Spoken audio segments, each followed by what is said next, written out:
Providence, Rhode Island, AP. By now it's as predictable as the calls for thoughts and prayers. A mass shooting leaves many dead, and wild conspiracy theories and misinformation about the carnage soon follow.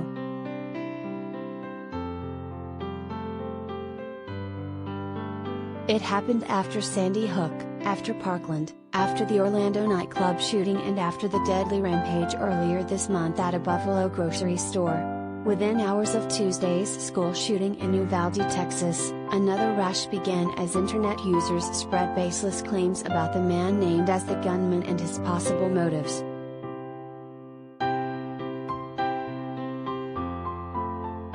Unfounded claims that the gunman was an immigrant living in the U.S. illegally, or transgender, quickly emerged on Twitter, Reddit and other social media platforms.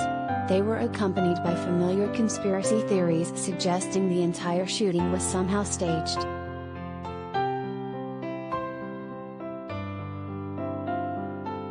The claims reflect broader problems with racism and intolerance toward transgender people, and are an effort to blame the shooting on minority groups who already endure higher rates of online harassment and hate crimes, according to disinformation expert Jamie Longoria.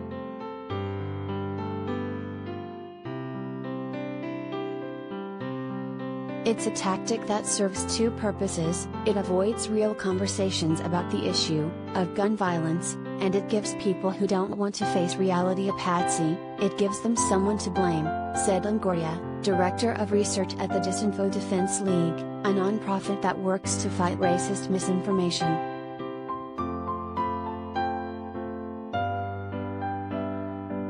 In the hours after the shooting, posts falsely claiming the gunman was living in the country illegally went viral, with some users adding embellishments, including that he was on the run from Border Patrol.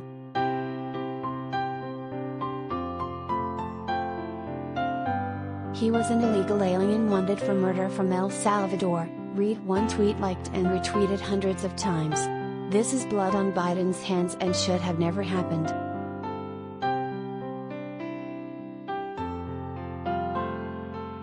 The man who authorities say carried out the shooting, 18-year-old Salvador Ramos, is a U.S. citizen, Texas Governor Greg Abbott said in a news conference on Tuesday.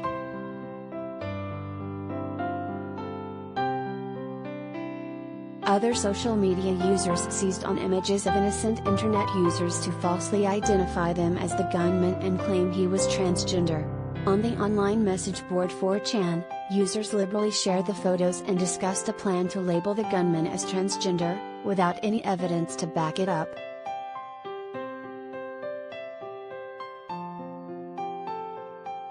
One post on Twitter, which has since been deleted, featured a photo of a trans woman holding a green bottle to her mouth, looking into the camera, headphones hanging from one ear.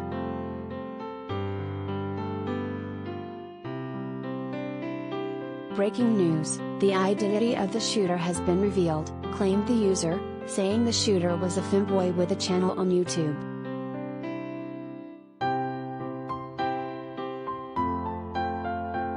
None of that was true. The photo actually depicted a 22-year-old trans woman named Sabrina who lives in New York City. Sabrina, who requested her last name not be published due to privacy concerns, confirmed to the Associated Press that the photo was hers and also said she was not affiliated with the purported YouTube account.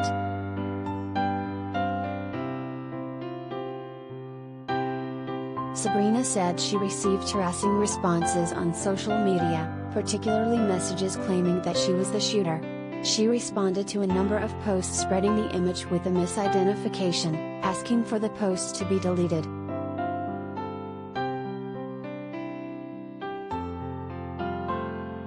This whole ordeal is just horrifying, Sabrina told the AP.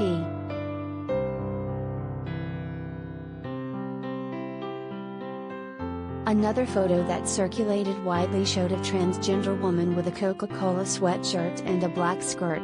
A second photo showed the same woman wearing a black NASA shirt with a red skirt. These photos didn't show the gunman either. They were of a Reddit user named Sam, who confirmed her identity to the AP on Wednesday.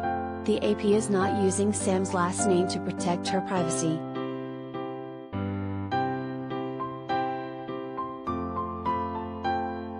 "It's not me, I don't even live in Texas," Sam wrote in a Reddit post.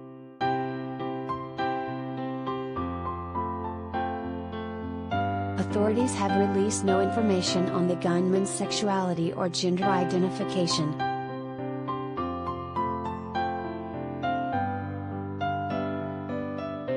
Arizona Congressman Paul Gosar fit both unfounded claims about Ramos in a single now-deleted tweet that also misspelled his name.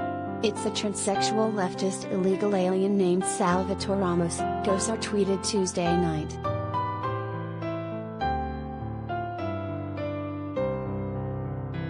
Gosar's office did not return a message seeking comment.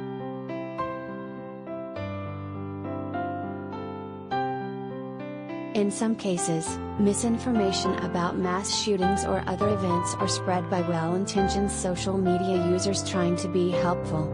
In other cases, it can be the work of grifters looking to start fake fundraisers or draw attention to their website or organization.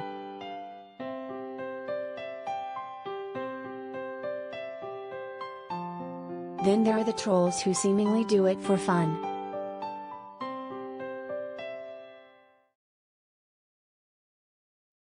Fringe online communities, including on 4chan, often use mass shootings and other tragedies as opportunities to sow chaos, troll the public and push harmful narratives, according to Ben Decker, founder and CEO of the digital investigations consultancy Memetica.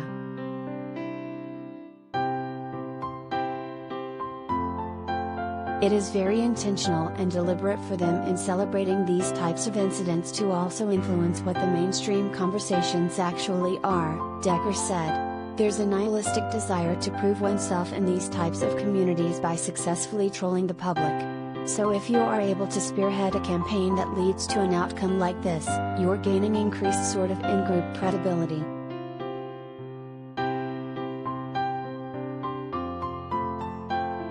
For the communities bearing the brunt of such vicious online attacks, though, the false blame stirs fears of further discrimination and violence.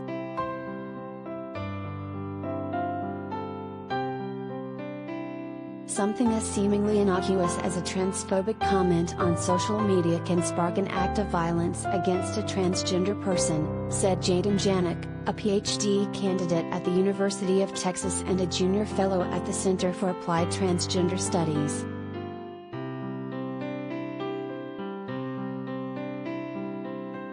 These children and adults who were murdered yesterday were just living their lives, Janik said Wednesday. They didn't know that yesterday was going to be their last day. And similarly, as trans people, that's a fear that we have all the time.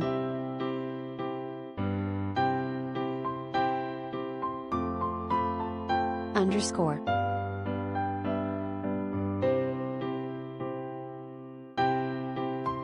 Swenson reported from Seattle. Associated Press writers Angelo Ficara and Karina Font contributed to this report.